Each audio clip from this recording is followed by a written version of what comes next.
કરી અને ભગવાનના ભગત થયા છે. હાચો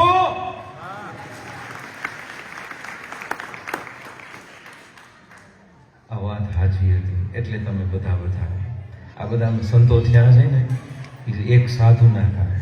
ઘણા હશે, ઘણા સાધુ હશે. ભક્તો મને વાત કરી હતી સોશિયલ મીડિયાની. તમને ખબર નહીં હોય તમારા જીવનની અંદર સોશિયલ મીડિયા તમારા ફેમિલીને, તમારા સમાજને એ કેટલું બગાડ કરે છે ને હું એનું નાનું એક્ઝામ્પલ આપું છું. તમે આમાંથી ઘણા બધા બાઈ ભાઈ હરિભગત ફેસબુક રાખો છો, ઇન્સ્ટાગ્રામ રાખો છો. સાચું રાખો છો? કેટલા જણા રાખે છે? રાખો છો ને બધા. શેના માટે? તમારા ગામની પથારી ફેરવા માટે, તમારા પરિવારની પથારી ફેરવા માટે, તમારા સમાજની પથારી ફેરવા માટે. આઈ એમ સિરિયસ.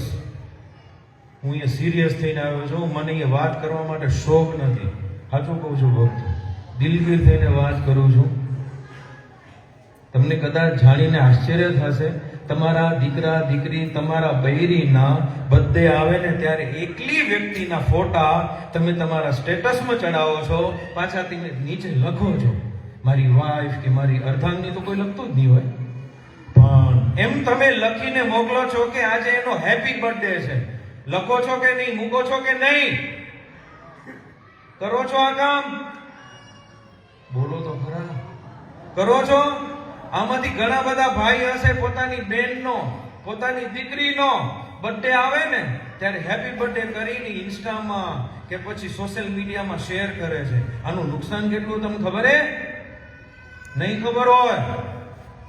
આનું નુકસાન કોઈ પણ વ્યક્તિ તમારી મા બેન દીકરી ઉપર નજર રાખીને પડ્યો છે અને તમે હાથે કરીને તમારી દીકરીની જન્મ ડેટ એને દઈ દો છો. આ ખબર પડી રહી તમને? આની અંદર કેટલા બધા ખરાબ કિસ્સા બને છે.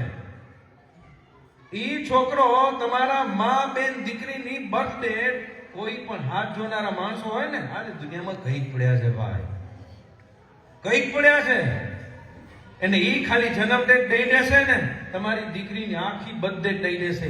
ઈ દીકરીના સ્વભાવ, ઈ દીકરીનું જીવન કેવું, એને કેવું વસ્તુ ગમે છે. હજી આનાથી તમને સૂક્ષ્મ વાત કરું, તમારા મા બેન દીકરીના ફોટા સોશિયલ મીડિયામાં ન નાખો. હું એટલા માટે આજે દિલગીર થઈને વાત કરું છું. તમારી નાતનો છું હું. પ્લીઝ ન નાખો યાર. કારણ કે એને જોનારા આપણા જ હશે કે કોઈ પણ હશે. આજે યુગ આવ્યો છે AI નો. તમે જોયું નહીં હોય, ગમે તેવો પિક્ચર હોય ને એને તમે ખાલી એના સેન્ટેન્સ ની અંદર નાખી દો ને કે આ બે જણાને વકી કરે કે હક કરે કે ગમે તેવા અશ્લીલ પિક્ચર્સ બનાવી દે. આજનો યુગ એવો આવ્યો છે અને તમે એમ કહો છો કે અમે મારી મા બેન દીકરીને સન્માન આપે છે. ધૂળ છે. હું તો કહું આજથી બંધ કરો. તમારી મા બેન દીકરીને બચાવી હોય ને, અરે હું તો કહું તમને ન પડી હોય ને તો હું એમ કહું આજે આ જેટલા સાધુ ને જેટલી માઓએ જેને જન્મ દીધા છે ને, અરે એટલાને તો બચાવો. અરે નહીં બચાવો ને ભક્તો, આ કચ્છની હાલત બહુ ખરાબ થશે. હું દિલગીર થઈને કહું છું આજે હાલત બહુ ખરાબ હે. તમને સોશિયલ મીડિયા મળ્યા, અરે ભગવાન સ્વામિનારાયણ તમારી ઉપર કૃપા કરી, એનો મતલબ એમ મન ફાવે એમ કરવાનું.